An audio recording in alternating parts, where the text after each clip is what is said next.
안녕하세요. 1학년 학생 여러분. 이번 원격 수업을 진행하게 될 1학년 통합과학 담당하는 양청규라고 합니다. 이번 통합과학 9단원 9-1단원이 되겠는데요. 2학기 2외고사 대비 문제풀이를 시작하도록 하겠습니다. 자, 그럼 1번 문제부터 보겠습니다. 다음에서 설명하는 에너지는 무엇인가? 전하의 이동이나 배열에 의한 에너지이다.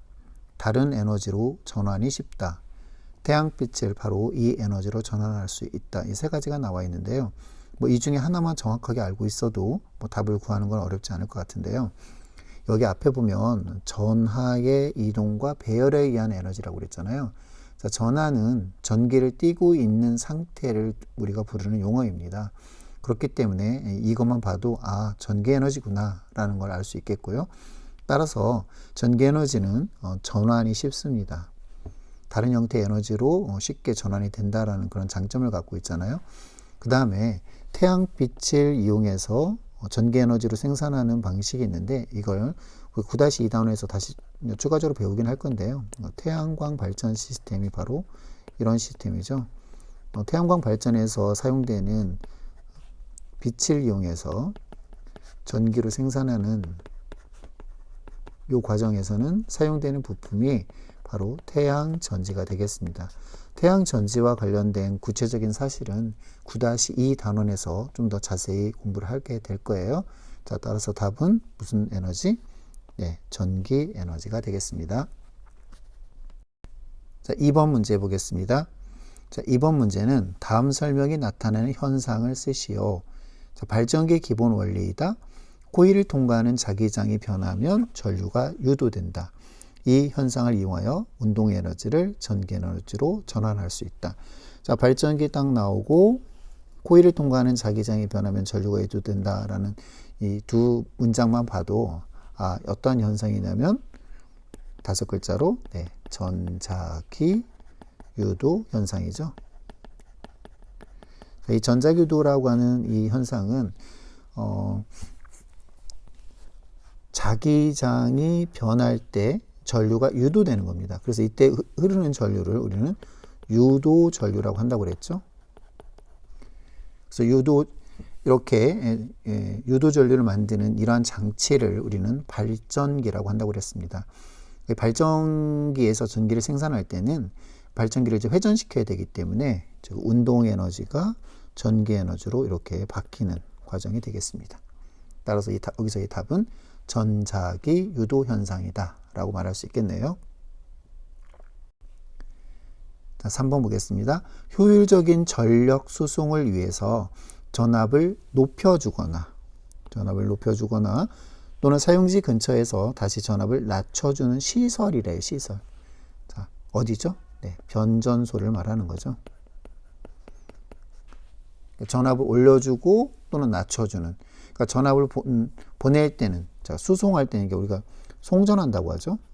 송전하기 위해서 전압을 높여주는 변전소를 송전용 변전소라고 하고요. 그 다음에 소비지 근처에서 그 전압을 낮춰주는 그런 곳을 그러니까 분배한다라고 해서 배전용 변전소라고 합니다. 공통적으로 이제 여기서 말하는 질문의 답은 바로 변전소가 되겠죠. 그러니까 전압을 장소, 변화시켜주는 장소라는 뜻이 되겠습니다. 4번 문제 보겠습니다. 효율적인 전력 수송을 위한 신기술로서 발전소에서 생산된 교류 형태의 전기 에너지를 그대로 수송하지 않고 고압의 직류로 변환하여 보낸 후 사용지에서 다시 교류로 전환하여 전력을 공급하는 방식을 무엇이라 하는가 이렇게 되어 있죠. 자, 고압이니까 높은 전압, 초고압. 어떤 방식? 직류로 송전하는 거죠. 초고압 직류 송전이 되겠다. 그래서 영어로 이게 약자를 쓰면 HVDC라고 하는데요. 그러니까 초고압 직류 송전에 대한 설명이 되겠습니다. 이제 우리나라의 경우는 이제 교류로 이제 송전을 하는 과정이고 우리나라의 교류 주파수가 이제 60Hz예요. 근데 이웃나라 일본 같은 경우는 이제 50Hz가 있잖아요. 그러니까 주파수가 다르면 각 나라마다 주파수가 달라서 이게 좀 차이가 있을 수 있는데, 직류 같은 경우는 그런 주파수가 상관이 없잖아요. 무관하잖아요. 그래서 전력망을 통합할 수 있는 그런 장점이 있습니다. 물론 이제 직류를 교류로 또는 교류를 직류로 이렇게 전환하고 하는 왔다 갔다 하는 과정에서 뭐 단점도 있을 수 있지만, 그 모든 나라 사이에 어떤 주파수의 차이에 따른 그런 단점을 또 보완할 수 있고, 그 다음에 이제 교류 같은 경우는 좀 안전성 부분에서 좀 문제가 될 수도 있는데, 직류 송전이 그런 부분에서는 더 유리하다라고 볼 수 있겠습니다. 자, 5번 문제 보겠습니다. 자, 5번 문제는 우리 그 수행평가를 통해서 실험했던 그 과정을 지금 그림으로 보여주고 있는 내용이잖아요. 자석 3개를 전구가 연결된 동일한 코일에 떨어뜨리는 것을 나타내는 것이다. 자석 A와 B의 세기는 같고, 자, 자석 A, B의 세기는 같답니다. 극을 반대로 하여 코일을 떨어뜨린다. 자석 C는 A, B보다 더 강한 자석이래요. 자, 극은 가려져 있다. B와 C는 같은 위치에서 떨어뜨렸으며 떨어뜨린 지점은 A보다 높다. 지금 보시면 높낮이를 보면 A보다 B, C가 좀 더 높은 위치에서 떨어뜨렸죠. 자, 보기를 보니까 자석이 코일을 떠나는 순간, 그러니까 이 자석이 이 코일을 이렇게 지나가는 순간 전구의 밝기는 나에서가 가에서보다 밝다, 이렇게 되어 있습니다. 그러니까 밝고 어둡고의 차이는 전류가 많이 흐르면 밝고 전류가 적게 흐르면 어두울 거 아니에요. 그러면 이때 그 변화가 클수록 유도 전류가 많이 흐르기 때문에 지나는 순간의 속력이 어디가 큰지를 보면 되는데, 더 높은 곳에서 떨어졌을 때 당연히 속력이 크겠죠. 그러니까 지나는 순간의 속력은 B가 A보다 크겠죠. 따라서 나에서가 가에서보다 밝을 겁니다. 이건 맞는 얘기가 되겠고요. 자, 니은 자석의 역학적 에너지 감소량은 가에서가 나에서보다 많다.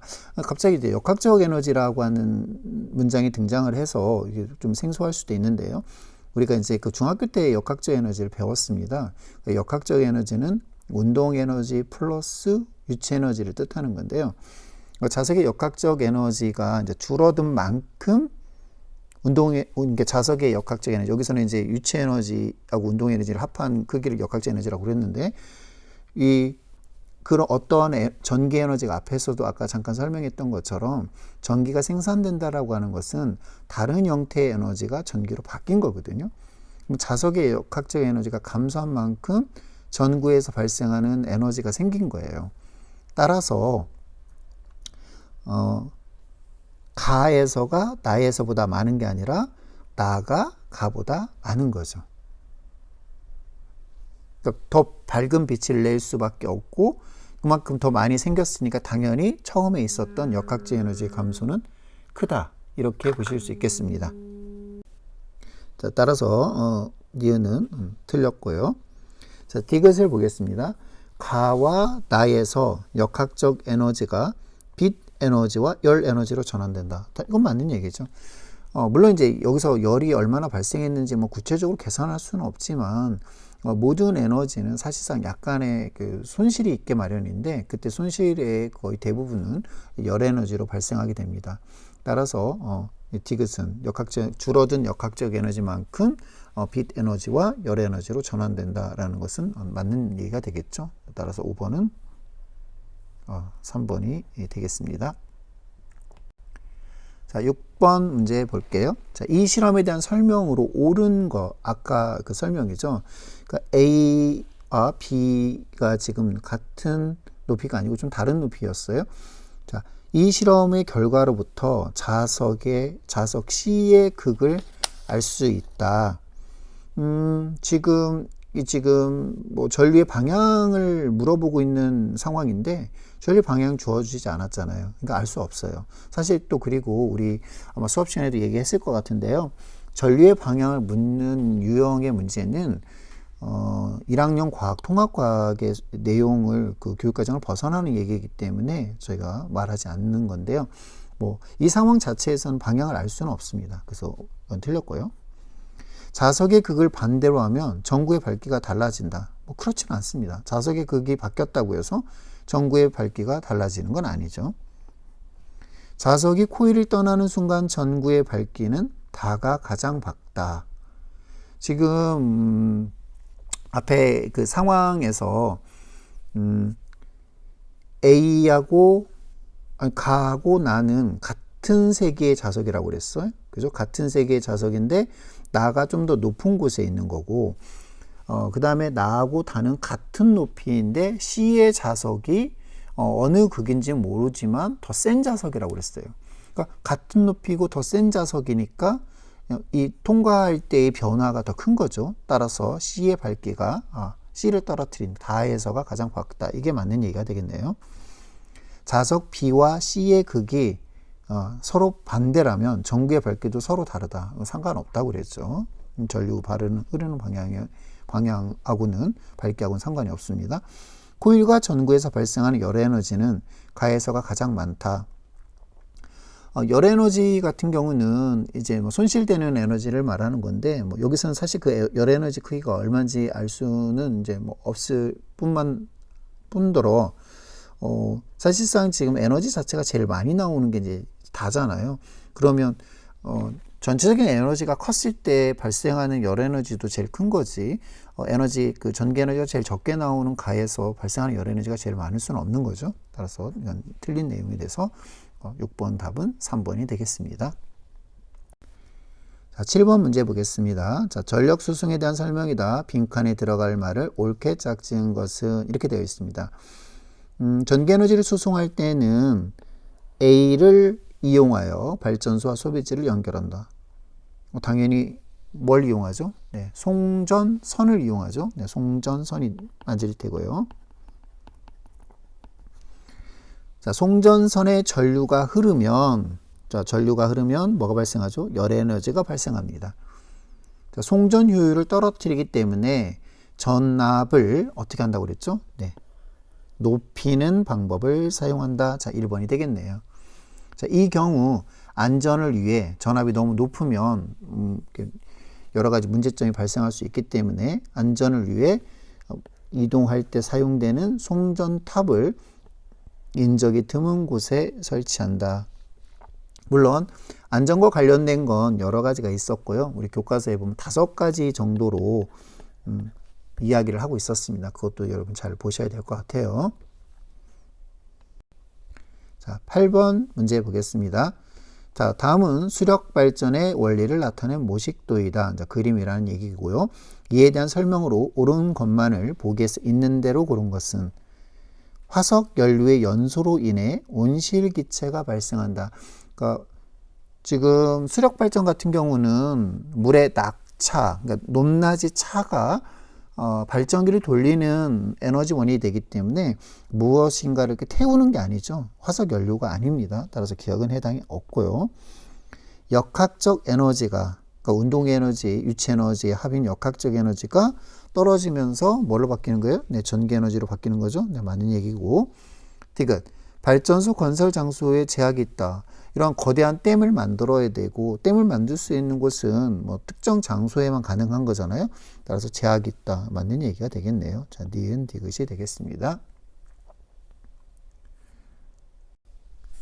9번 문제 보겠습니다. 안전한 전력 수송을 위한 방안으로 옳지 않은 것은, 아까 우리 그 몇 번 문제였죠? 네, 7번 문제 이야기할 때 잠깐 나왔었던 이야기인데요. 교과서에 보면 5가지 정도로 소개를 하고 있었습니다. 그래서 잘 기억을 하면 좋을 것 같다라는 이야기를 했었는데, 옳지 않은 것에 대해서 지금 묻고 있어요. 인적이 드문 곳에 높이 설치한다. 뭐 당연한 거죠. 그죠? 그 다음에 초전도 케이블을 사용하여 송전선의 저항을 낮춘다. 자, 이거는 안전한 전력 수송보다는 에너지를 절약하는 차원에서 이야기를 할 수 있겠죠. 자, 손실이 일어나는, 자, 우리가 손실을 간단하게 이렇게 쓸 수 있어요. 시간당 전기 에너지의 손실을 P 손실이라고 하고, 송전선에 흐르는 전류의 제곱 곱하기 송전선의 저항입니다. 근데 송전선의 이 저항을 낮추게 되면 손실이 줄어들 거 아니에요.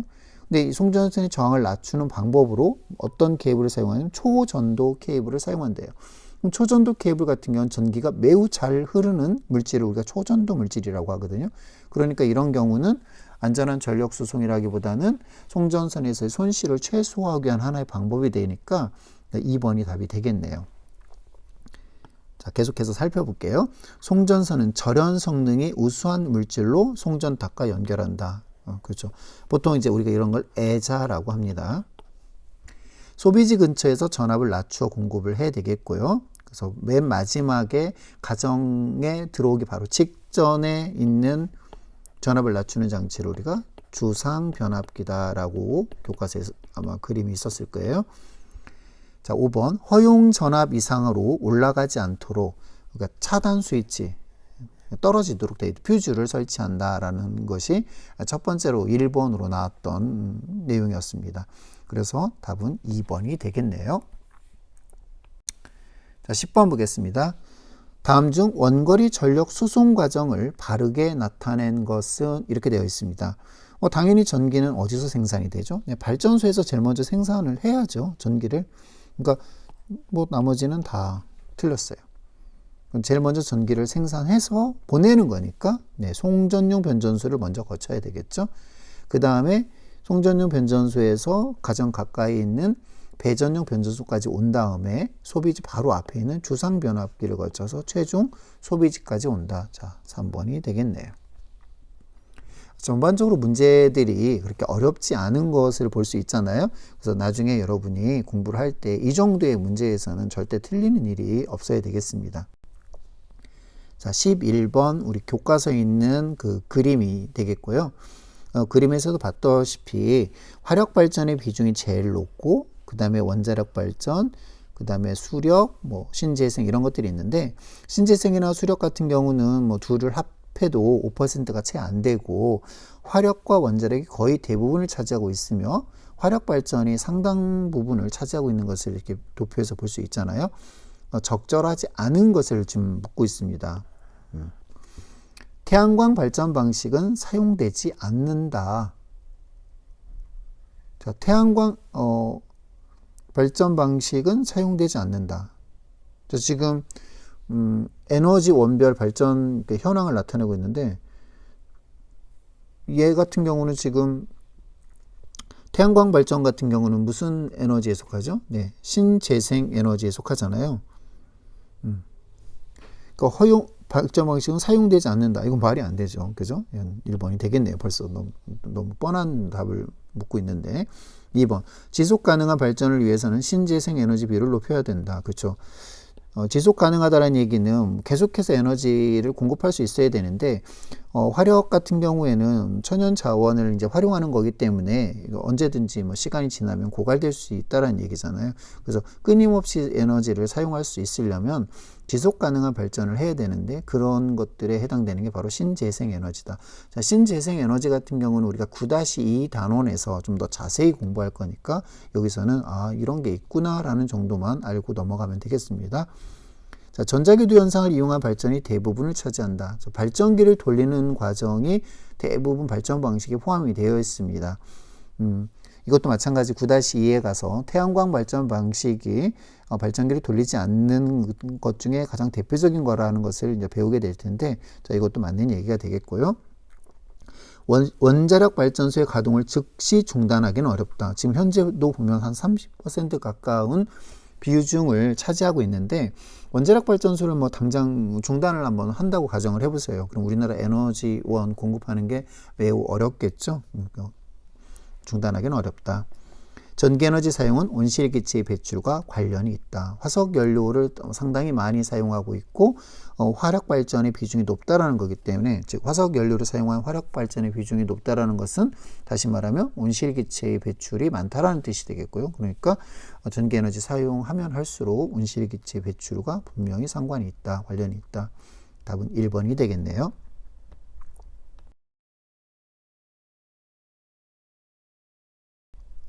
자, 12번 문제 보겠습니다. 주요 발전소의 위치를 보여주는 거고 지역별 발전량과 전력 소비량을 나타내는 것입니다.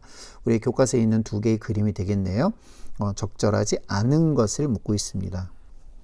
대규모 발전소는 주로 해안가에 위치한다. 지금 보세요. 다 어디에 있어요? 주로 다 해안가에 위치해 있죠. 여기.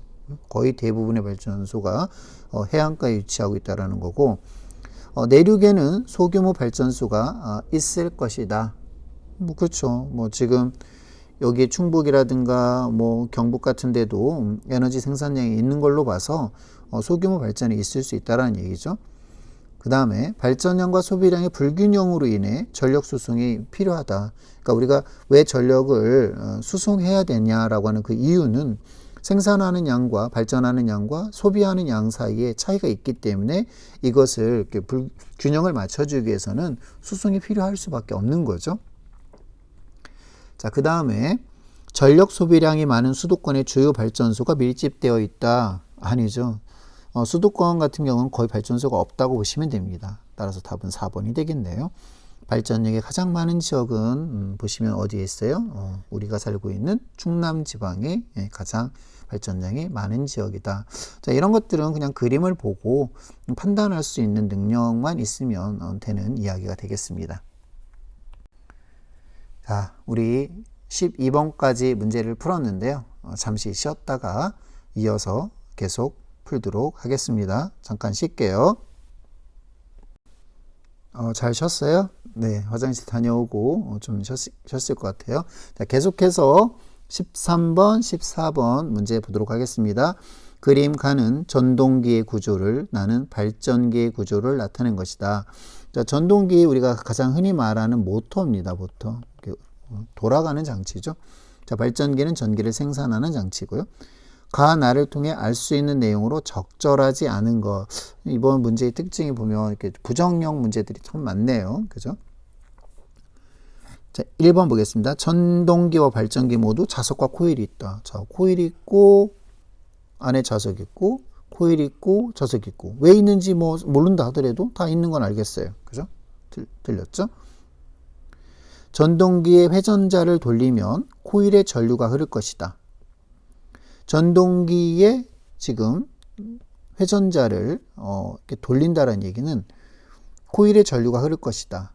그러니까 이 전동기라는 게 원래 어떤 스타일이죠? 전류가 흐르면 도는 게 전동기죠. 근데 반대로 전동기의 회전자를 돌리면 코일의 전류가 흐르는 거죠. 그러니까 전동기라는 것과 발전기는 서로 어떤 과정을 이야기하는 거죠? 네, 서로 바뀌어져 있는 겁니다. 그러니까 전동기를 역으로 돌리면 발전기가 되고 발전기를 역으로 돌리면 전동기가 되는 거죠. 이것도 해당이 되는 얘기죠. 발전기는 전자궤도 현상을 이용해 전력을 생산한다. 맞는 얘기죠. 자, 전자궤도 현상이라고 하는 용어. 발전기에서는 운동 에너지가 전기 에너지로 전환된다. 그렇죠? 맞는 얘기죠. 운동 에너지가 전기로 바뀌는 거고. 5번. 발전기가 작동할 때는 열 에너지가 발생하지 않는다. 아니죠. 자, 5번이 적절하지 않은 것이 되겠네요. 모든 에너지는 100% 완벽한 그 전환이 일어나기는 어렵습니다. 특히 뭐 나중에 이제 그 물리학 1에서 연력학 법칙을 배우게 될 텐데요. 거기에서 이제 뭐 다시 또 이야기가 되겠지만 우리 1학년 과학에서 이야기를 한다면 모든 에너지 전환 과정에서 약간의 손실이 있게 마련인데 그 손실은 항상 열 에너지가 발생하게 되어 있습니다. 따라서 5번이 답이 되겠습니다. 그러면 발전기의 구조를 지금 설명하고 있는 거고 우리 교과서에도 발전기 구조가 그려져 있잖아요. 나와 같은 구조의 발전기를 활용하는 방안에 대한 설명으로 옳은 것만을 보기에서 있는 대로 고른 것은 이렇게 되어 있습니다. 회전 운동을 만들어내는 장치에 연결하면 전기 에너지를 만들 수 있다. 그렇죠? 그러니까 코일 속에 들어있는 자석을 회전을 시킬 수 있는 장치에 연결해 가지고 그러면 코일 속에서 자석이 회전하면 자기장의 변화가 생기고 그것 때문에 유도 전류가 흐르는 거잖아요. 맞는 얘기가 되겠고요. 태양광 발전에 활용할 수 있다. 자, 나중에 배운다고는 했지만 태양광 발전은 발전기를 이용하는 발전 방식이 아니라고 그랬습니다. 틀렸고요. 발전기를 제동 장치에 활용할 수 있다. 자, 이 부분이 이제 여러분이 많이 이렇게 보지 않은 내용이 되겠는데요. 자, 발전기 같은 경우는 운동 에너지를 이용해서 전기를 만드는 거잖아요. 그러니까 운동 에너지를 어떻게 해요? 운동 에너지를 이렇게 소모해서 전기를 만드는 거니까 전기가 생김으로써 운동 에너지가 줄어드는 거잖아요. 그래서 점점점 늦출 수가 있다는 얘기입니다. 그래서 제동 장치에 활용할 수 있다. 맞는 얘기가 되겠습니다. 따라서 3번이 답이 되겠네요. 자, 15번 문제 보겠습니다. 그림은 흔들 의자의 발 부분에 코일과 자석을 장착하여 의자를 흔들 때마다 전기 에너지를 생산하는 아이디어를 나타내는 것이다. 참 재미있는 아이디어네요. 그죠? 이에 대한 설명으로 옳은 것만을 보기에서 있는 대로 고른 것은, 자, 계속해서 이야기하는 내용들이 나오고 있는데요. 기억, 자석의 역학적 에너지를 전기 에너지로 전환한다. 맞는 얘기죠? 전자교도 현상을 이용한다? 네, 맞는 얘기네요. 의자를 흔들어 발생하는 전류의 방향은 일정하다. 사실 우리가 전류의 방향에 대해서는 뭐 구체적으로 따지지는 않는다고 그랬는데, 실험에서도 알 수 있었던 것처럼 자석을 넣을 때나 자석을 뺄 때의 전류의 방향이 바뀌었다라는 것을 알 수 있습니다. 그러니까 의자를 흔든다는 얘기는 앞뒤로 흔드는 거기 때문에 그때 전류의 방향은 어떠냐면 바뀌게 되어 있습니다. 그러니까 일정하지는 않아요. 근데 이제 구체적으로 왜 일정하지 않고 왜 전류의 방향이 넣을 때는 플러스 뺄 때는 마이너스, 또는 넣을 때 마이너스 뺄 때 플러스 이렇게 서로 반대가 되는 그런 상황이 되는지에 대해서는 구체적인 이야기는 물리학 1에서 배우는 얘기고, 사실 이렇게 그거를 우리가 유도 전류의 방향이잖아요. 유도 전류의 방향은 뭐 렌즈의 법칙이라고 하는 법칙이 있는데요. 그때 가서 배우게 될 내용이긴 하지만 여기에서는 뭐 그냥 다를 수 있다라는 정도는 충분히 해석이 가능한 얘기이기 때문에 답을 찾을 수 있었을 겁니다. 자, 답은 3번이 되겠네요. 자, 16번 핵발전에 대한 설명으로 옳지 않은 것은, 핵발전은 두 종류가 있는데요. 그러니까 핵이 이제 원자를 구성하고 있는 원자 핵을 말하는 거고요. 원자 핵이 깨지거나 또는 융합될 때 만들어지는 에너지 방식을 말하는 건데, 실제 사용되고 있는 것은 핵이 분열될 때 사용되고 있는 원자력 발전을 흔히 이야기를 하는 겁니다. 마찬가지로 여기서도 옳지 않은 것에 대해서 묻고 있습니다. 전자기 유도 현상을 이용하여 전기 에너지를 생산한다. 핵발전의 경우에도 발전기를 돌려야 되잖아요. 따라서 이때도 이거는 해당이 되겠고요. 그러니까 발전기를 돌리기 위한 증기를 이렇게 만들어야 되는데 물을 끓여야 되잖아요. 근데 물을 끓이기 위해서 핵이 분열해서 나오는 에너지를 이용하는 것 뿐입니다. 따라서 2번도 맞는 얘기가 되겠고요. 환경 오염 물질을 배출하지 않는다. 뭐 환경 오염 물질이 배출되지는 않지만 우리가 그 어떤 부분에서 이야기가 되냐면 얘네들이 그 어떤 물질이 있죠? 네. 핵 분열을 할 때 나오는 방사성 폐기물이 있잖아요. 그 방사성 폐기물이 지속적으로 나올 거 아니에요. 그러니까 환경 오염 물질이 없다라고 볼 수는 없겠죠. 그래서 답은 3번이 되겠네요. 원자로에서 핵 분열을 일으킨다. 맞는 얘기죠. 핵 분열이 일어나기 위해서는 특정한 장소가 필요한데 우리는 그 장소를 원자로라고 합니다. 발전기에서는 운동 에너지가 전기 에너지로 전환된다. 맞는 얘기다. 자, 17번 문제 보겠습니다.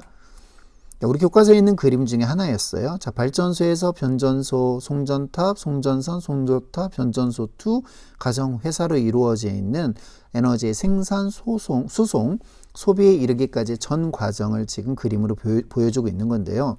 자, 효율적인 전력 수송을 한다는 얘기는 수송을 하는 과정에서 손실이 없도록 해야 된다는 얘기잖아요. 그래서 우리 교과서에 여러 번 강조를 아마 했을 겁니다. 자, 교과서 305쪽이었어요.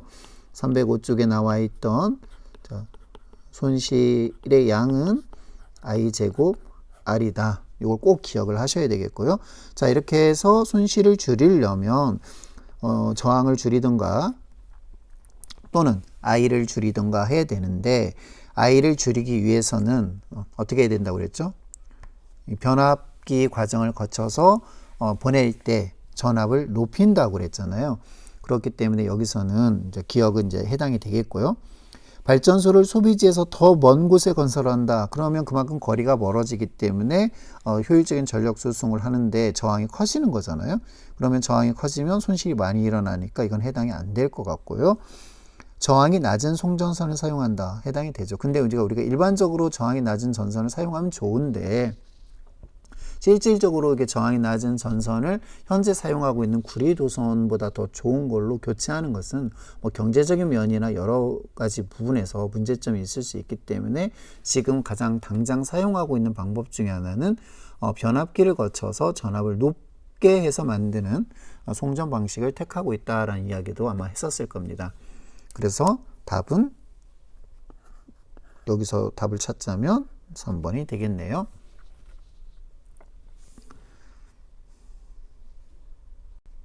자, 18번 보겠습니다. 오전 10시에 원자력 발전소와 화력 발전소만 가동되고 수력 발전소가 멈춰 있었대요. 오후 1시가 되어 전력 소비량이 많아져 수력 발전소를 추가로 가동했다고 합니다. 송전 전압은 항상 일정하게 유지했대요. 이에 대한 설명으로 옳은 것만을 보기에서 있는 대로 고른 것은, 자, 18번 문제입니다. 좀 상황 자체가 좀 독특한 상황이네요. 송전선에 흐르는 전류는 항상 일정하게 유지된다. 지금 송전 전압이 일정하게 유지됐다고 합니다. 그럼 우리가 보내는 그 전력 공식이 있었잖아요. 306쪽에 있었는데, 전력은 전압 곱하기 전류가 되잖아요. 그러면 송전선에 흐르는 전류가 지금 어떻게 되는 거예요? 하나 추가됐으니까 증가하는 상황이 되겠습니다. 그러면 전압이 일정한 상태에서 전류가 증가했기 때문에 공급되는 전력 또한 커지는 상황이잖아요. 그럼 기억은 송전선에 흐르는 전류는 항상 일정하게 유지된다. 틀렸죠. 변전소에서 전달되는 전력은 오후 1시가 더 많다. 그렇죠. 그러니까 쉽게 생각하면 원자력 발전소, 화력 발전소만 가동해도 상관이 없었는데 전력 소비량이 많아져서 더 에너지 공급을 많이 해야 되는 상황이 됐다는 얘기예요. 그러니까 당연히 전압은 그대로 있었는데 추가적으로 더해져 가지고 더 많은 전류가 흐르게 돼서 공급할 수 있는 시간당 공급할 수 있는 에너지인 전력이 커졌다, 이런 얘기입니다. 디귿, 송전선에서 발생하는 열 에너지는 오전 10시가 더 많다. 열 에너지 또한 어때요? 많은 에너지를 보낼 때가 당연히 에너지가 커질 거 아니에요. 손실되는 에너지 또한. 그래서 또 당연히 1시가 더 커질 테고, 그 디귿은 틀린 얘기가 되겠죠. 답은 그러니까 2번만 맞는 얘기가 되겠네요. 니은만 맞는 얘기가 되겠네요. 자, 19번. 다음은 안전하고 효율적인 전력 수송을 위한 방법이다. 송전선이나 송전 장비를 지하에 매설한다. 우리 지중화 작업이라는 이야기를 했었고요.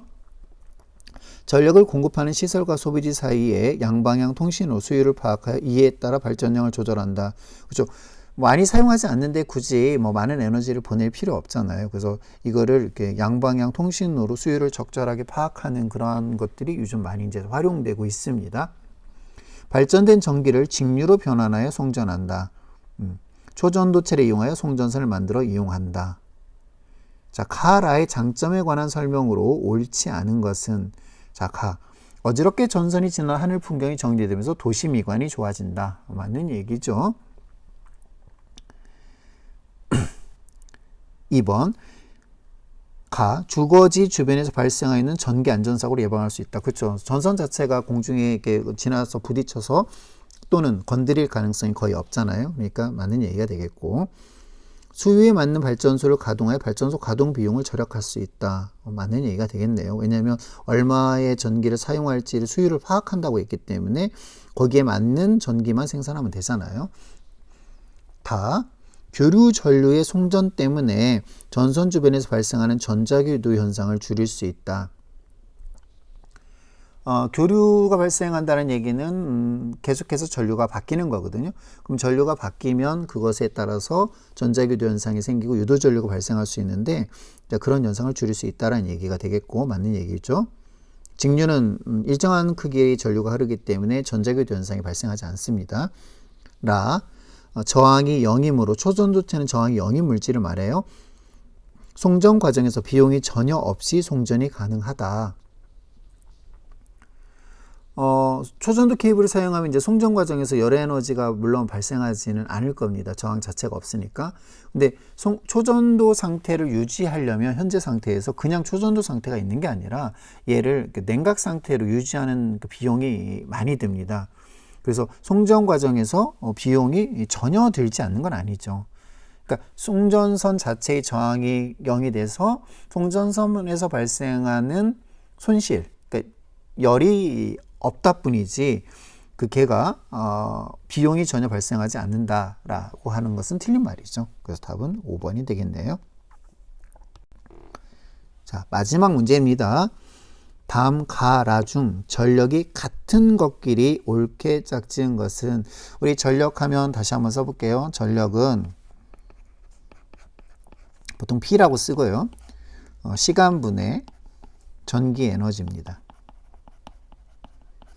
그래서 기호를 쓰면 T분의 전기 에너지 크기는 전압에다가 전류, 시간을 곱한 크기를 우리가 전기 에너지라고 하거든요. 그래서 T가 양변에서 위아래로 지워지면 전력 P는 VI라는 공식으로 표현이 가능하겠죠.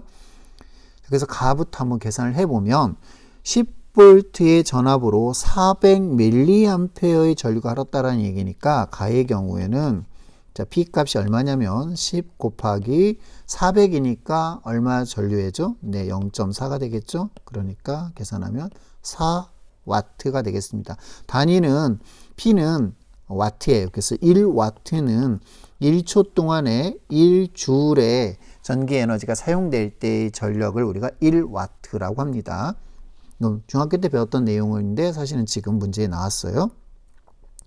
100옴의 저항에 저항의 단위는 옴이라고 읽고 우리가 이렇게 씁니다. 100옴의 저항에 2A의 전류가 흐른다고 되어 있습니다. 그러니까 100옴의 저항에 2A의 전류가 이제 흐르려면 옴의 법칙을 이제 생각을 해보면 V는 IR이죠. 자, 2 곱하기 100. 실제 전압이 몇 볼트였던 거예요? 네, 200볼트였던 겁니다.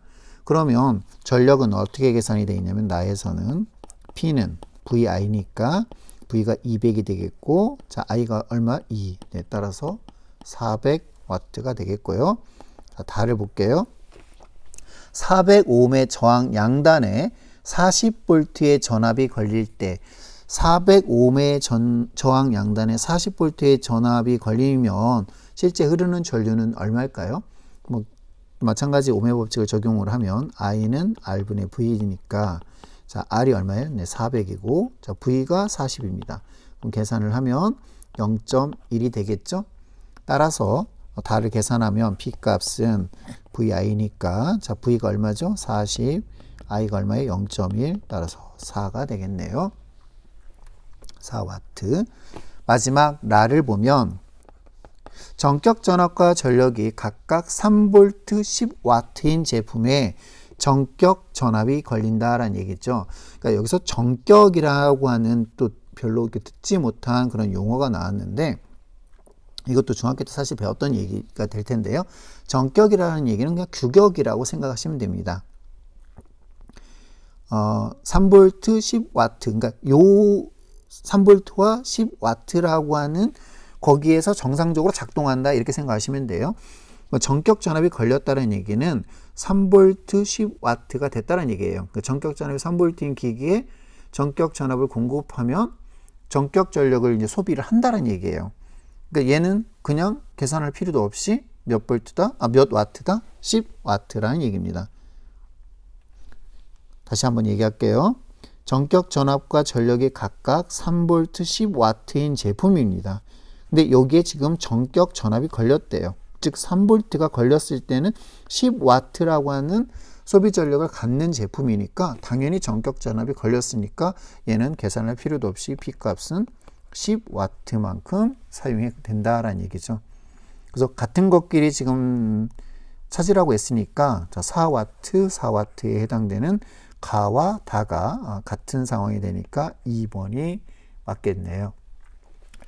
지금 이제 총 20문제를 풀었는데 계산 문제로 나왔던 게 우리가 20번이 있었잖아요. 그리고 우리 교과서에서도 공식이 이제 크게 두 가지가 있었어요.